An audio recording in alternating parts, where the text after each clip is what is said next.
Alors, Human Life Realto, il faut le savoir quand même. Moi, je le sais parce que je suis là depuis un moment, mais c'est une belle histoire des rencontres mutrées. C'est vrai. C'est un peu comme ça. Alors, comment s'est passée la rencontre? Racontez-nous juste ça, ce moment un petit peu magique quand vous êtes croisés l'un et l'autre et que les choses se Bah, sont faites entre vous. je vais laisser le soin à Christian de raconter un peu l'histoire, mais déjà merci pour l'invitation et merci et bonjour à tous. Bonjour à tous. Oui, effectivement, moi j'ai découvert Human Life il y a 2 ans, puisque vous aviez parlé d'un certain nombre de concepts de start-up.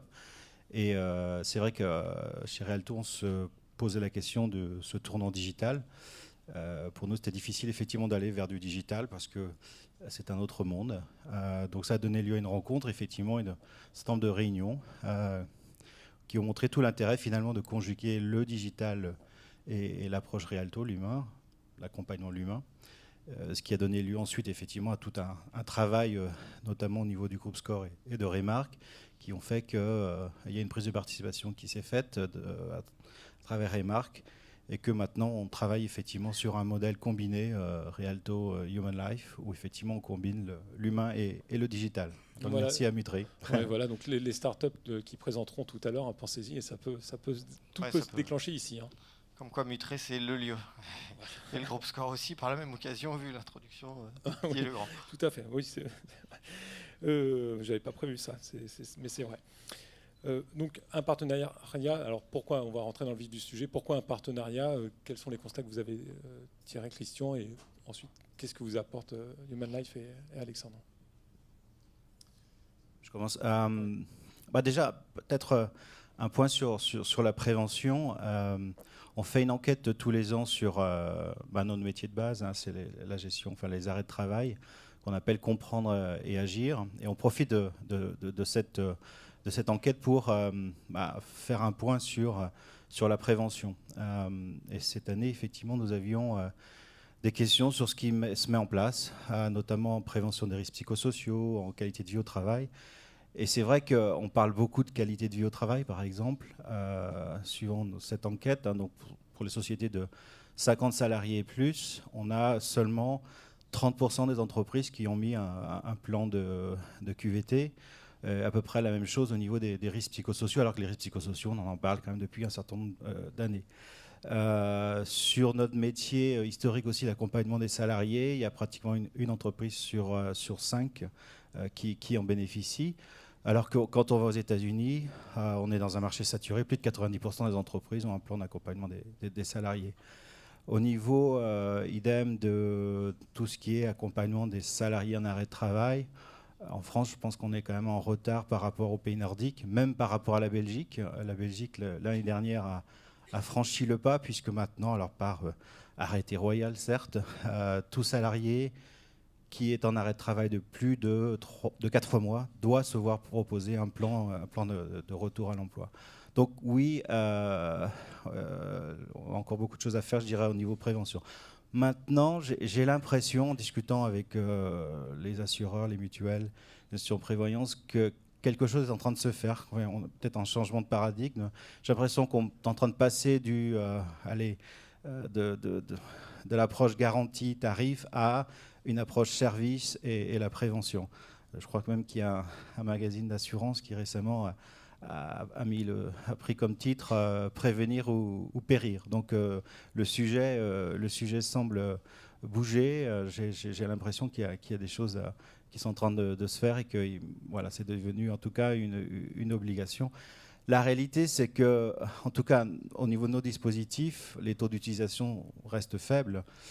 Et c'est tout l'intérêt, je crois, de passer par du digital, parce que le digital permet justement de toucher un nombre très important de personnes et d'organisations. Concrètement, Alexandre, ouais, vous apportez quoi alors à la démarche Realto?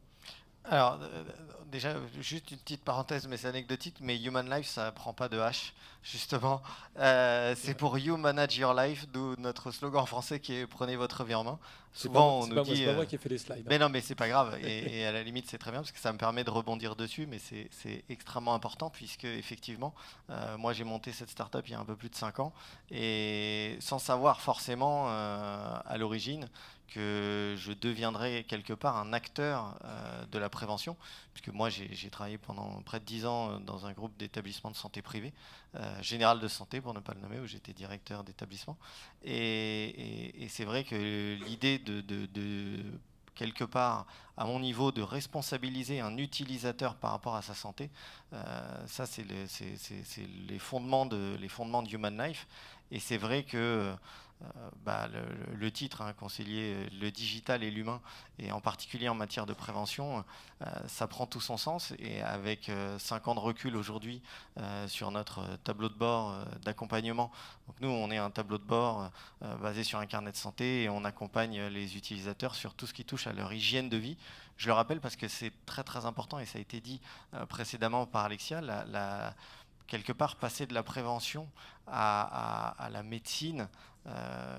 Aujourd'hui, quand on parle de santé, les gens comprennent tous que, ils entendent tous médical quelque part dans le terme. Inconsciemment et en particulier en France sur le modèle économique de la santé, quand on parle de santé, c'est tout de suite la dimension médicale et éventuellement une dimension un peu anxiogène du risque d'être confronté à une mauvaise nouvelle d'un point de vue de sa santé.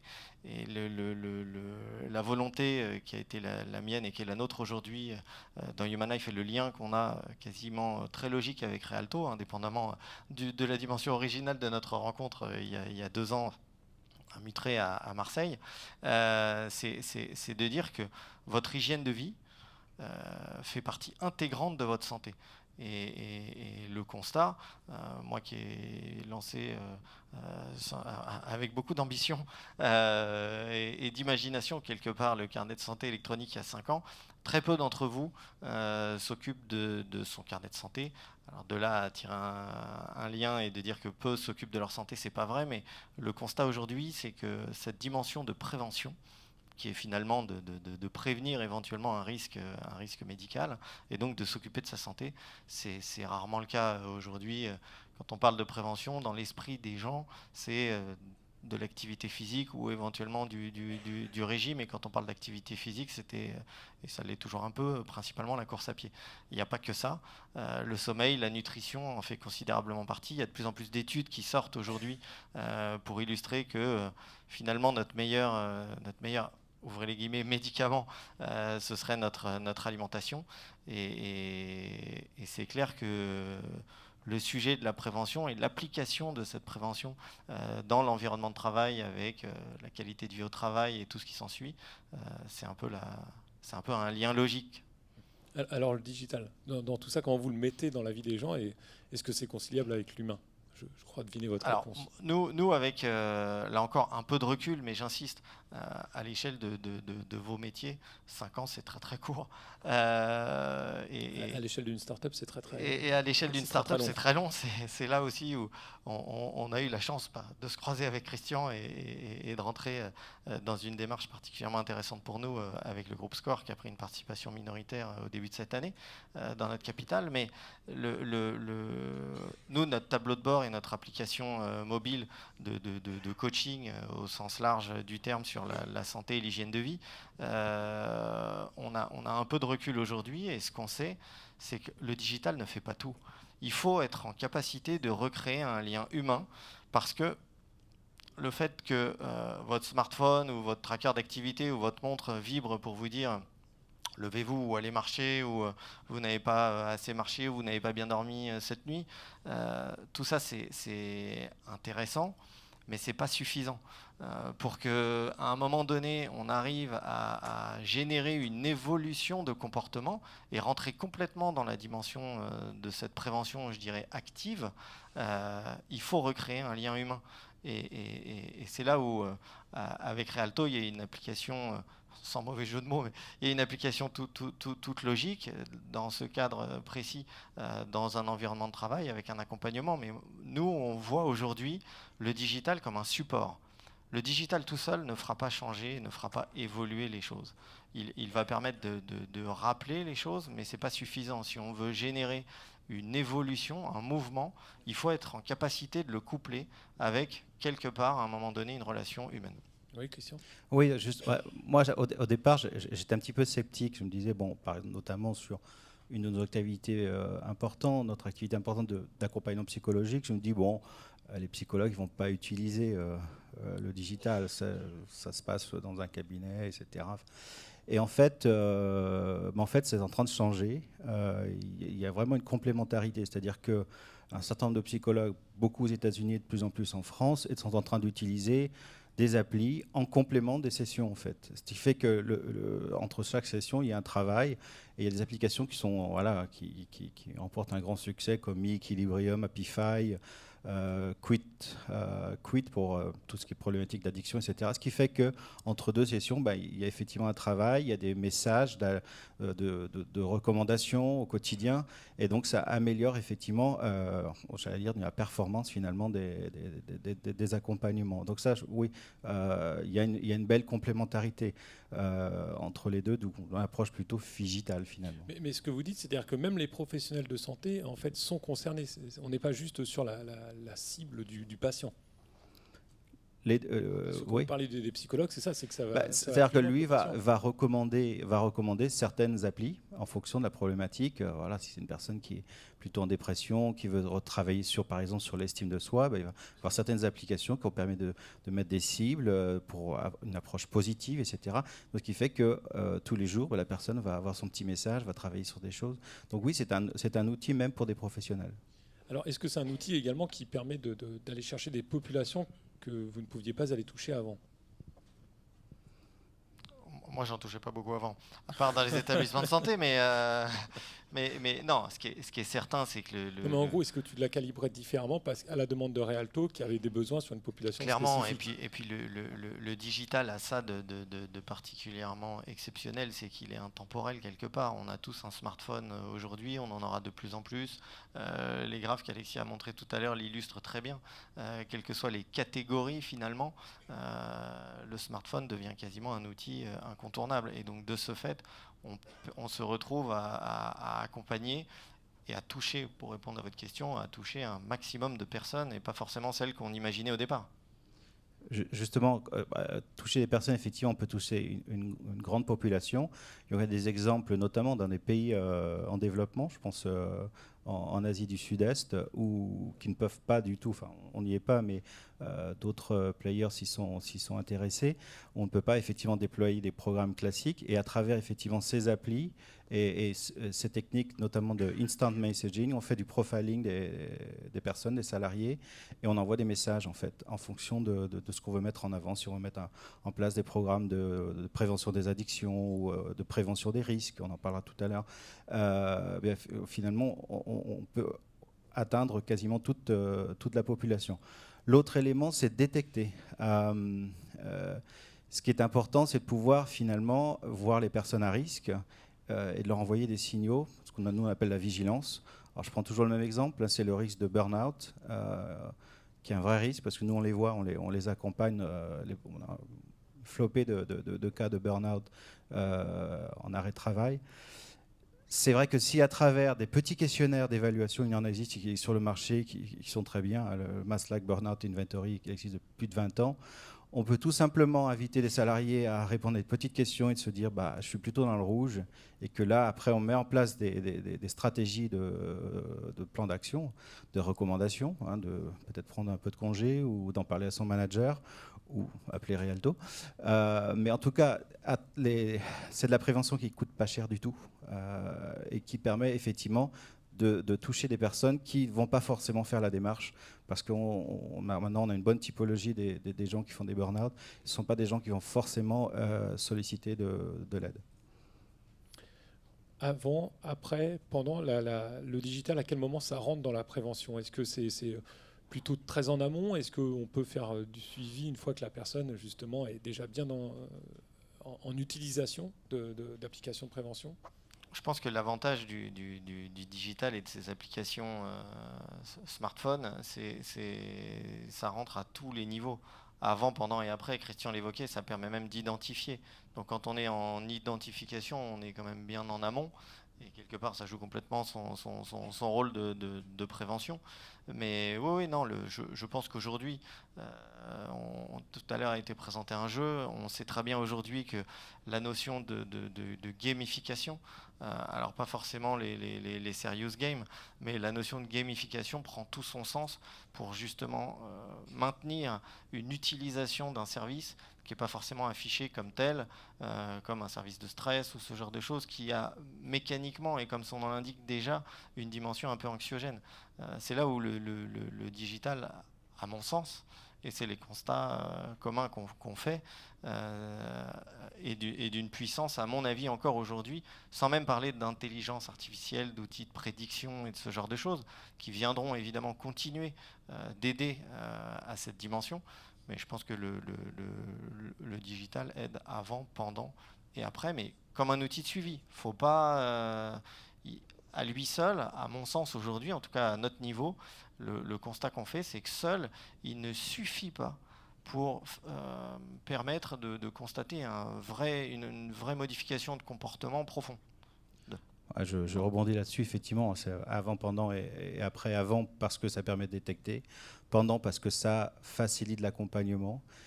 Et ça évite aussi les rechutes. On a vu que dans le cas d'accompagnement de personnes avec des problématiques d'addiction, c'est compliqué, hein, il y a souvent des rechutes, bien évidemment, mais l'utilisation d'applications permet réduit le taux de rechute.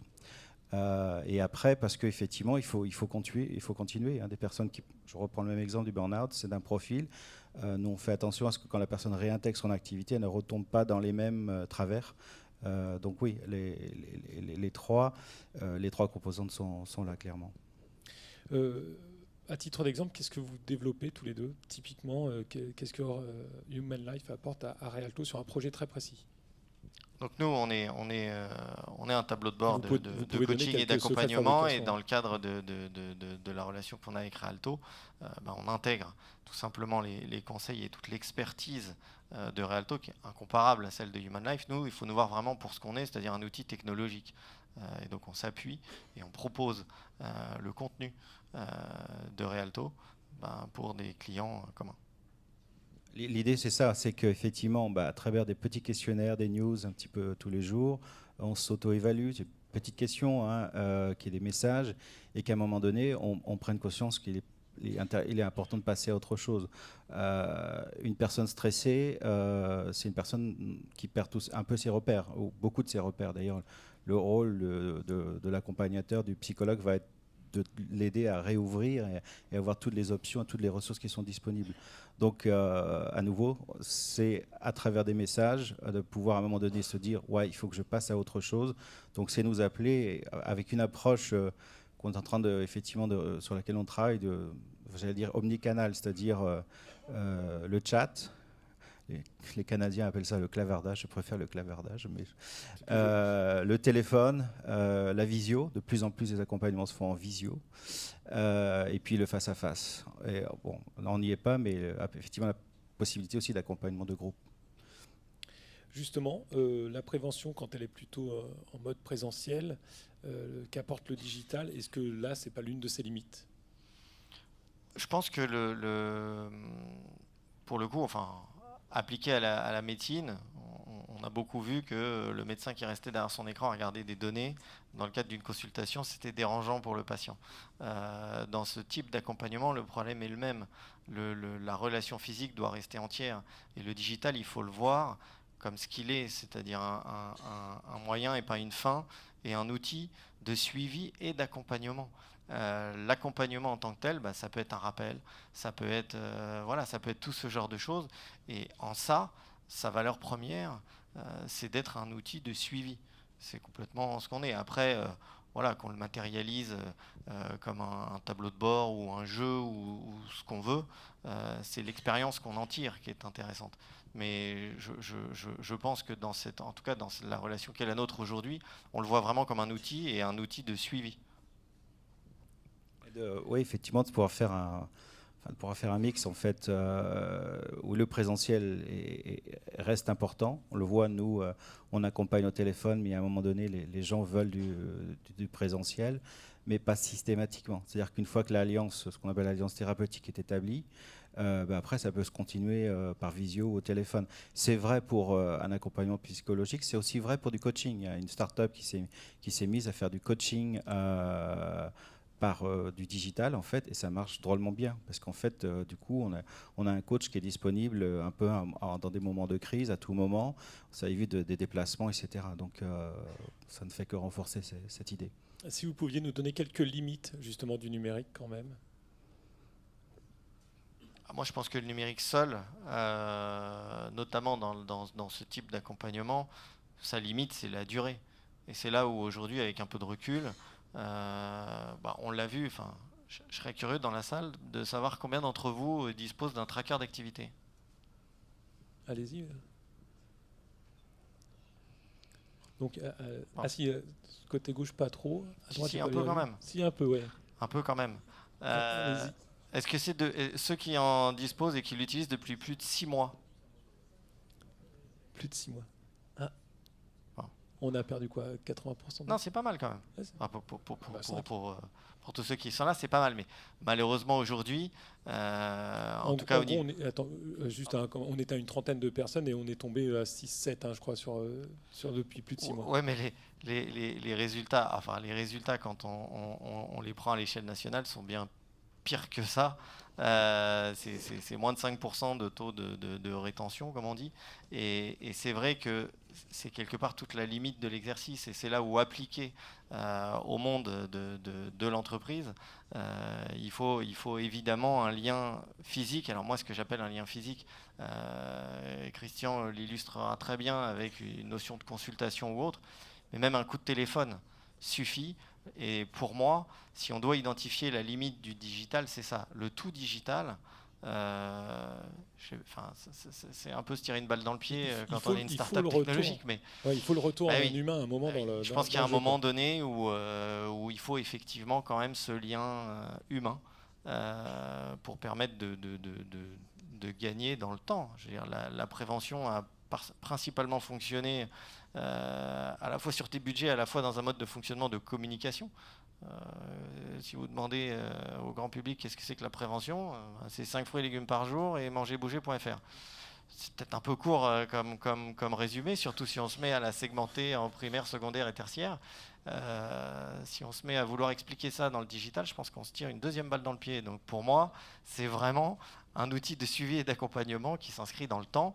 Et c'est quelque chose d'assez nouveau parce qu'aujourd'hui, quelles sont les utilisations digitales qu'on a dans le temps? Même, je pense que même nos boîtes mail, depuis 5 ans, ont déjà changé.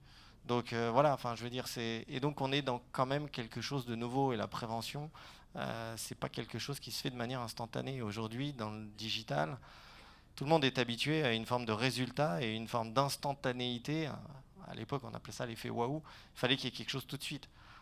La prévention, pour que ça fasse quelque chose tout de suite, c'est quand même pas gagné. C'est pas son fondement. Donc il faut savoir l'expliquer et je pense que l'humain vient considérablement aider ça. Vous vouliez rajouter quelque chose, Christian? Oui, en complément, effectivement, se pose la question de ce qu'on appelle la persistance. Combien de temps ça peut durer? Maintenant, tout dépend. Je veux dire, si on a des problématiques du sommeil, par exemple, il y a des applis qui sont très bien faites et en l'espace de 2 mois, finalement, on peut très bien comprendre les composants du sommeil avec des recommandations. On n'a pas besoin de garder cette appli pendant 1 an. Mais si en l'espace de 2 mois, on a identifié finalement ce qu'on appelle quel est le meilleur train du sommeil, à quel moment effectivement il vaut mieux dormir suivant son profil, quels sont les effets du sport ou de l'alcool ou que sais-je sur le sommeil. Finalement, au bout de 2 mois, on peut avoir compris des choses et avoir mis en place des stratégies et changé son comportement. Donc, pas de problème. Si effectivement on ne garde pas cette appli plus longtemps. Après, oui, je suis d'accord, le digital a ses limites et je pense notamment à nouveau en notion de crise. Nous, on gère des personnes qui sont en situation de crise, c'est au téléphone qu'on les gère, c'est même pas face à face, c'est au téléphone. Et c'est l'immédiateté. Donc là, le digital, il sera intéressant parce que peut-être on aura une appli, il faudra mettre, il y a le 0800 et il faut appeler, quoi. Très bien. Écoutez, on a 5 minutes. Si vous avez des questions dans la salle, j'ai entendu quelques bavardages. Et puis les demoiselles avec les micros sont là. Bon, allez-y quand même. Je vois rien, j'ai un spot là en plein visage. Je vais regarder de ce côté-là. Je suis désolé pour vous, mais une question dans la salle? Oui, très bien, monsieur là-bas.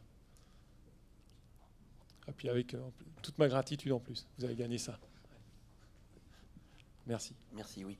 Oui, moi j'ai une question. Alors je vois bien l'intérêt de la prévention pour nos organismes, parce qu'il faut quand même le mettre en perspective avec nos métiers. Maintenant, quand vous collectez des informations, il y a quand même un risque qui est peut-être contraire à notre éthique, c'est-à-dire que ça peut conduire à la sélection médicale. Quand vous dites la prévention, on collecte des informations pour savoir, pour connaître les addictions, etc. Quelle garantie peut-on avoir dans l'avenir que ces informations ne vont pas être vendues pour justement effectuer de la sélection auprès des organismes assureurs, peut-être même des mutuelles? Peut-être même. Aujourd'hui, très clairement, le modèle qui est le nôtre, c'est de garantir la totale intégrité de ces données.